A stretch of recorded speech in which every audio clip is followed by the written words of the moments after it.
Hi everyone, welcome to the session of our web series Fireside Chat with Champions, in which we interview global business leaders asking them crowdsourced questions relevant to the biggest challenge we face today, COVID-19, and its impact on various aspects of business and the way we can steer ourselves in current uncertainties. Today we have a special guest with us, Jason Choo. Jason is the executive chairman of his family office, Lonsdale Capital, based in Singapore. He is also the founder of a social enterprise fund under the family offices called Lonsdale Social Innovation Capital. Jason is amongst those very few business leaders who have mastered the art of investing in both Wallstreet Impact Businesses as well as social impact businesses. His business experience crosses borders from Wild West to Far East, Canada to Singapore, and many countries in between. Another very, very important aspect of his awesome personality is that he is at ease in dealing at high table with legends like Warren Buffett on one hand and emerging social entrepreneurs on other. It is my privilege to have learned a lot from Jason, and thanks Jason for accepting our invitation. I would request you to let our viewers know a bit more about you and your current business interests and activities. Thanks for having me, Deepak. I really appreciate it. So as you mentioned, primarily I run my family office that's based in Singapore. I'm actually Canadian, but I've lived in Singapore for about 25 years now. So we've always run the investment portfolio out of here. Investment portfolio is quite traditional. We focus, you mentioned Warren Buffett, that's sort of my mentor. We focus on deep value, long-term investing. And over the years, we've done pretty much anything. We don't take third-party money, so we can do, whatever we want. So we've done everything from, buying blue chips in the US to distressed debt in the Ukraine and everything in between as well. We do some private equity stuff, bonds, debt, as I mentioned. Vast majority of the portfolio is just straight equities where, I'm an equity analyst at heart, I guess, and I like to buy businesses and hold them for a long time and watch them grow and mature. Awesome. So you're having a maybe if I start to, sorry? Please go ahead. Yeah, please go ahead. Yeah, please. Yeah, sorry, catch the internet was a little jumpy. So about 6 years ago, we started to look at more socially responsible investing. So we started out sort of as an exclusion model. So we started to exclude certain types of investments like oil and gas and things like that from our family office portfolio.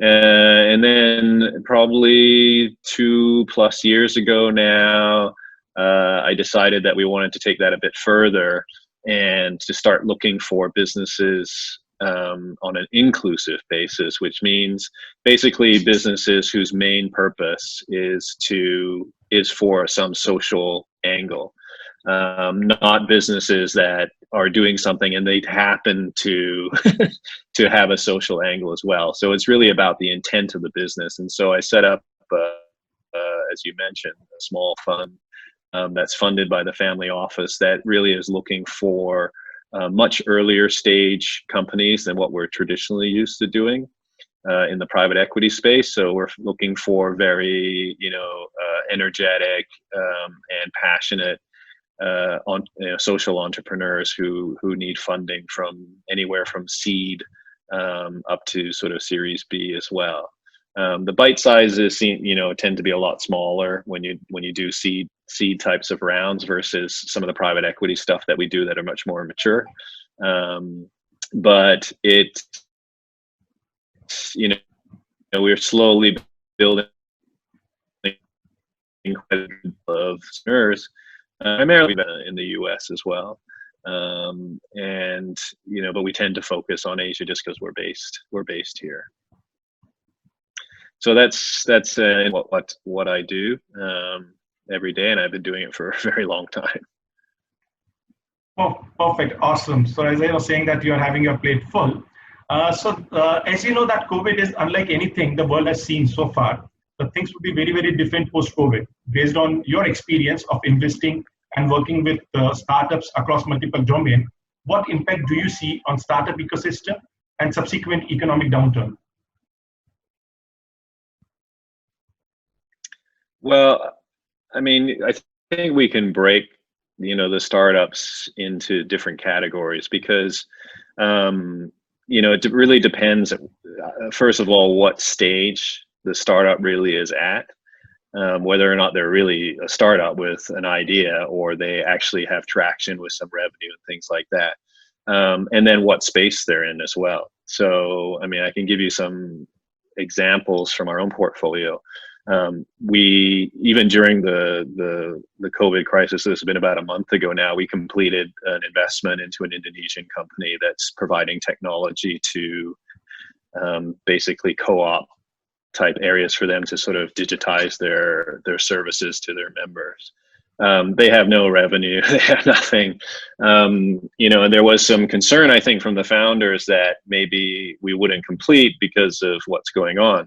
But in that stage of startup, it actually gives these two Korean kids who are doing this some room to focus on the technology side without any distractions from the business side. So in a way, they are taking advantage of this so-called downtime to really beef out their technology and accelerate that technology plan versus sort of getting a beta out or version 1 out and then testing it with the market and trying to please investors by getting revenue so soon, and then maybe encountering some technological platform issues that we all know happen when you build new software. And so I think for companies like that who have been able to secure funding and all in this hit before they even got off the ground, I mean, my advice, for them is just keep going, but focus, the energy on accelerating your IT development, because that type of stuff you can still do.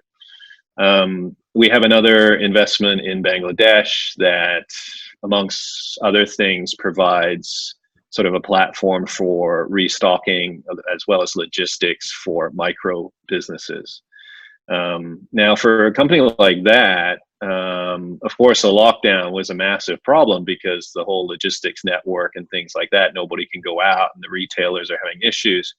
But what they did very early on was to pivot their product mix away from apparels and things like that to essential items, and sign some contracts with very large international, I can't mention, but very large international consumer product companies that are providing essential products. And what was sort of going to be, a small subcategory in their business going forward, they'll come out of this thing, with the traction they have, with this being, probably their second largest category, just because of the relationships that they've been able to develop. And of course, by shipping and providing essential products to the market, they were able to get a waiver from the government to continue operating. And so, for them, they're a little bit more entrenched. It's a little later stage, and they're able to pivot to really provide the services that there's demand for. And so, if you're able to do that, then you should take advantage of that. And and they were very surprised at how much, and I think we were too, as to how quickly that they were able to ramp up into that product segment, and how they're looking at it now as one of the major segments, whereas before, as I mentioned, it was kind of going to be one of the many segments that they were going to be doing. Awesome. So as you rightly said, that actually for different companies or a stage of the business they are, you have to have a different treatment. So I'll say that the COVID is already impacting different sectors, countries, and type of enterprises, as you rightly said. While it has come up as an opportunity for some, as you rightly mentioned, that actually those companies which are able to scale up and fine-tune their business models, typically most of the time digital enterprises, the old economy is suffering a little bit more. You cannot just make an aircraft disappear just because you cannot fly them for 45 days. So you see that actually for different sectors, there is a different, I'll say that overall opportunity or negativity. So based on, again, your experience, how do you see this panning out globally? And what are the specific sectors where you feel going forward it would be pertinent to invest, as well as the geographies it would be better to be in going forward? So the interesting thing about this crisis is basically no country has been, not affected by it. Yeah, no country has been spared from a very severe economic tightening of activity in order to stop the spread of the virus. And so it's affected, large parts of the economy versus very specific parts like a lending part, or, in those days, subprime parts and things like that. And so that presents challenges in itself, especially when, if we're talking more specifically about social enterprises, we tend to work in developing nations who are very export orientated and, have very strong economic links to the rest of the world. And so even if those countries are able to get things under control so that they can open up their own local economy, they are still really dependent on the West, basically, the West's ability to control this virus and get their populations to comply with lockdown orders so they can stop the spread of the virus, so that they can, let people out again and start the economy again. And once that happens, then, those SMEs or larger companies can start reordering, goods to be manufactured in the countries that, we tend to operate in as social enterprises. And so from that standpoint, it's very important for, any company, and especially entrepreneurs in a startup environment, to really view this not on a local level, but to look at what's happening around the world and base your plan on sort of a global unlocking of the economic cycle versus just a very local one. And the really aggressive entrepreneurs who have aggressively changed their spending habits and their budgets early are the ones that are going to survive through this. And so, regardless of what anybody thinks, and I also don't know how long this is going to last, but what we're telling our companies is that you should plan for at least 6 to 12 months. I know maybe your governments are saying, oh, lockdown 1 month, this thing and that, but you're still really dependent on the rest of the world, for your local economy to continue humming again. And so when they start, so they, the good guys who are really on top of things started cutting costs very early on, reducing staffing levels, taking huge management pay cuts as well, focusing cash on investments in areas that, that would be the most effective right now. And basically making the assumption that they won't be able to raise more capital as per planned, if there was a plan within the next 6 to 12 months. I think from that standpoint, investors would tend to focus their future investments on companies that are already in their portfolio, like companies that need extra cash just to survive this. But you're going to find, a bunch of business models in the startup space and a bunch of entrepreneurs who are going through, basically like a first real crisis. And you're going to find a bunch of companies and guys who will not be able to manage through it. And the investors will be able to pick those guys out and those companies out very quickly. And so I suspect there's a lot of companies that will not survive it unless they have managed to raise enough money and are able to, have the foresight and the guts to really cut spending now, and just so you have enough ammunition coming out at the end of this thing. As for the sectors and things to focus on,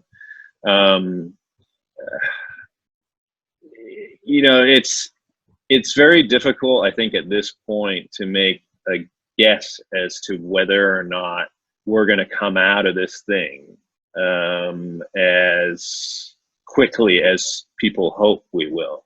And I think that if it lasts 1 or 2 months, the human behavior probably won't change that much. Like, people will just go, okay, well, now I'll just, Monday nights I go to this restaurant and I do this and da da da. But if it really does last longer, and it's anybody's guess at this point, then the concern is that people will actually change their behavior, and to that extent, you don't really know what that behavior will change to. You can guess. Some people have bet on Zoom stock and things because they're betting that people have figured out that they don't need to travel as much anymore and that they can do a lot of stuff through video calls. In our portfolio, we've tend to try to stay away from anything travel related because we think that that's going to take a while for people to get comfortable to basically travel again and be in different countries and packed in airplanes and in hotels and crowded spaces. I think that behavior will take quite a while to come back.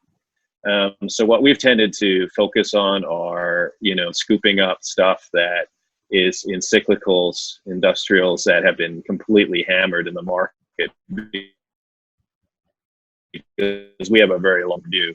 And other things that, tech businesses, like Microsoft, really shouldn't be affected that much. Visa as well. We're managing to buy them at prices that we wish we could bought them, at, that we never thought we'd have the chance to buy them at.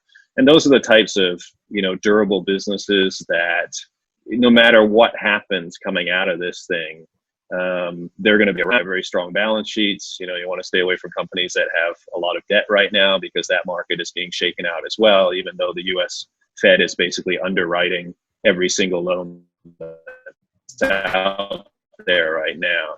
There's still going to be some shakeout there, and I need to focus on stuff that are sure bets with very small amounts of diversification. So that's just been my way I've always invested. Highly concentrated portfolios into companies that we have absolute confidence are going to do well in the next 5, 10, 15, 20 years.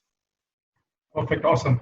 In fact, I fully subscribe to your idea and what you're saying. So because actually I'm advising one company in Nepal, they are into the remittance business, digital remittance business. And initial 15, 20 days, they were going through a lot of pain, and they were literally had a heart attack. Deepak, the banks are not responding. I said, just wait for some time, and see to it that your revenues are going to increase, because this is a kill time for you. The next 15 days, close to 15th of March, the bank understood at least their core banking system need to work. So that kick-started. And now actually their business has increased by more than 200%. And in fact, now they'll be launching in 10 more countries, because a lot of customers who were remitting money, sending money to Nepal, now they said, actually, we like a system. Can we use your system? And I see them doing very well. So you rightly said that actually this is also a time where if you are man enough to stand, you'll do better than your peers, because they won't survive. So that brings us to our third question. This is more of what you were saying, that the impact of COVID is just not economical. It is social. It is personal as well, because for 2 months lockdown, people would be still okay. 6-month lockdown, it will have a lot of mental impact on the people who are under lockdown, because we human beings, we are not actually the animal who like to be locked down. So in this scenario, how you and your organization, you as an individual and your organization, has changed due to COVID, and what you are doing to emerge as a better version of yourself in current difficult situations? So we haven't changed anything. I mean, apart from not going to the office, but we haven't been going to the office for almost 2 months. We own Microsoft stock, so we use Microsoft Teams. We always use the products of companies that are in our portfolio. Our philosophies haven't changed. We went into this crisis with a large cash pile because, it's just difficult to find stuff to buy. And so for us, we look at the crisis as an opportunity to buy. We haven't sold anything during this entire swing. And we've been adding to positions. We've been, as I said earlier, we've been buying companies that we never thought we'd be able to buy that are just always on our radar. So we haven't changed at all. For me and my team, I think, I don't want to speak for everybody else, but for me, I'm an introvert to begin with. So staying at home and, reading and spending time with my kids and, we're all homeschooling and stuff is great. I love it. But I know people who are more extroverted, who are just going insane. And so I think that it really depends who you are personally. But as you said, we shouldn't discount the actual psychological damage that is being done. We've had cases in Singapore of people starting to throw furniture out their windows of their apartments and things like that. I mean, I laugh about it, but I mean, it's actually very difficult for a lot of people to be able to not have those social connections. And then, the 1 or 2 months, okay, but what about 6 months of not actually being in contact? It's going to be a little bit weird, going out again to, see people, and, will you be scared? Will you actually behave the same? But I guess, to answer your main question is we haven't changed. The only thing we've changed is that we have calls like this, even though we're only a few kilometers apart from each other. We still work the same way. We still have access to all our tools because everything, we were lucky to move away from Bloomberg and onto like a US online research platform, so that we all had access versus having to have access to a physical Bloomberg machine. And so we've actually not had to make any changes to what we've been doing, which has been great. I mean, of course, it'd be nice to go to the office and not be at home all the time, but in the absence of that, it's not so bad. And I have other friends who are running, large retail businesses and stuff who are also using Microsoft Teams or Zoom or, whatever, at Google even. And, they're actually quite liking the process of managing their workforce through this platform, or these platforms that they're using. Yeah, exactly. Like, sometimes what happens is that you are mentally a very, very different guy. And I'm not throwing furniture so far, but someone who is traveling 20 days, 15 days on the field with the farmers, I like to be with, like, what they're doing on the ground. They're seeing me, someone who's really trying to make an impact on their lives. And suddenly you see that, holy shit, 40 days you're not leaving out. And in India, actually, like, we are having something which is called curfew, not just lockdown. So, like, you cannot just move out of your house, right? So, like, even you're having 1 hour in a day to go and fetch the grocery, and you're not even allowed to, like, go to your terrace, because they'll be having drones to monitor that if you're on your terrace or not. And only, I think, great thing happened to me is that actually, like, I stopped smoking because there was no way of getting cigarettes. So that's a very positive impact. Yeah. So 40 days without smoke. So that's I'm saying that the positive part of it. Negative part is that actually for an extrovert person like me, it's always a little bit of a challenge. You become more irritated being home. But yes, I'm trying to control that emotion as well. So that brings us to, like, the final part of our discussion. For a scenario where actually for a pre-revenue company, a pre-revenue startup, right? What would be the one thing you would like to tell them in this scenario? Well, I would just reiterate what I think I said before. I mean, if you're pre-revenue, and there's pre-revenue and have capital, and there's pre-revenue and you don't have capital. I think if you haven't closed your seed round and you don't have capital, I think it's going to be very difficult to get people to invest right now. I mean, because you can't meet them, and there's while we talk about being able to do everything by video, there is a certain amount of that can happen easily after you kind of know the person, which means you have to be really in contact with them to really understand. Do I feel comfortable with this person? I mean, the business plan is one thing, but do I feel comfortable that this person can execute? So if you don't have money, I think you're going to have to figure out like how to delay things, or friends and family to help you, raise a little bit of capital. If you do have capital and you're pre-revenue, as I mentioned, like the Indonesian company, this company called,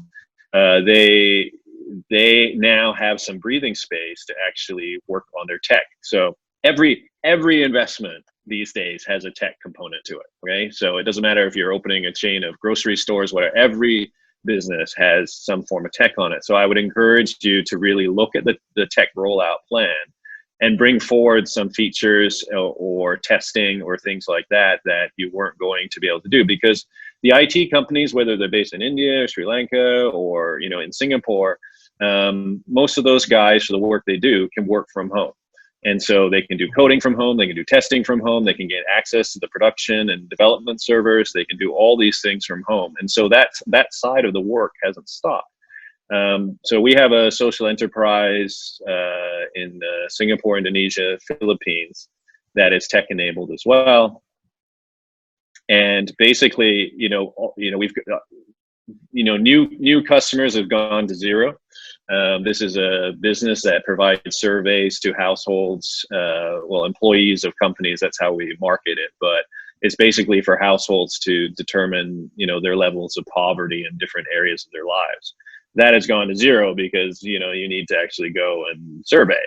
But we had a rollout plan for different features that we were going to add over the next 12 months to help beef out the tech side of it, both the front end and the back end reporting side. And basically what we've done is we've cut costs, in the office and, and travel expenses and all this, and we're plowing all that budget into accelerating those features and testing and the tech platform, both front and back end stuff. So I'm just telling the teams to just, take the time to really, without having to worry about this presentation and that presentation, really just focus on what features and, you need going forward, what you've, gotten feedback from customers already, and let's come up with a plan to accelerate the addition or corrections of some of the features that are in the platform. That's awesome. So, Jason, would you like to add something other than what we have discussed so far, which you believe has been missed out before we end this call? Well, I mean, we've talked about from the side of the companies and the entrepreneurs. I mean, if there are investors watching this, I would really. Okay, so I would really encourage people not to take too pessimistic of a view of how long this is going to last, and to have some faith that, if you are about to do investments or were about to do investments into social enterprises, that you continue to do them.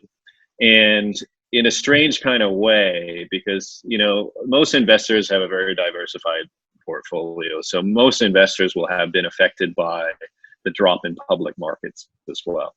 And in a very strange way, the sudden rise and sort of half recovery of the public markets have made it easier for the private side startups to, ask for money again, because the bargains just aren't there. The perceived risk is not as high either, but the bargains that we got 3-4 weeks ago don't exist anymore. And so now investors like ourselves are looking for other areas to place capital. But what I would do is, what I would encourage investors to do is just really don't look at this as a permanent thing, which is very easy for investors to do sometimes. Like, you think it's never going to recover and things like that. I've been through so many crises in my career now, but you will recover. You don't know what it's going to look like on the other side. But if you really believed in this entrepreneur and his business plan and the product just before this happened, the virus technically, shouldn't change those viewpoints, because once we get control of it and once the world, starts to go back to normal again, those products and services that just a couple of months ago you thought were so valuable to, you know, the target market and you really believe in the entrepreneur, just to, you know, have some faith that it will all work out at the end of the day, and to not starve these businesses of much needed cash when they can be using this downtime to be an even better version of what they plan to be at this point in time in their business plan. That's an awesome advice, and I'll follow it through. I'll share one of the company am I advising their pitch deck. It looks like, you know, the investors like you who are very, very sharp in identifying opportunities would love it. But I'll do that. And Jason, it was a real pleasure and a privilege to be talking to you.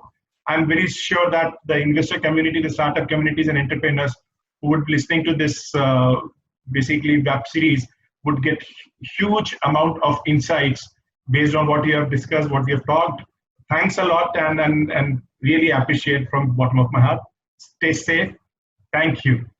Perfect. Thank you very much, Deepak. Take care.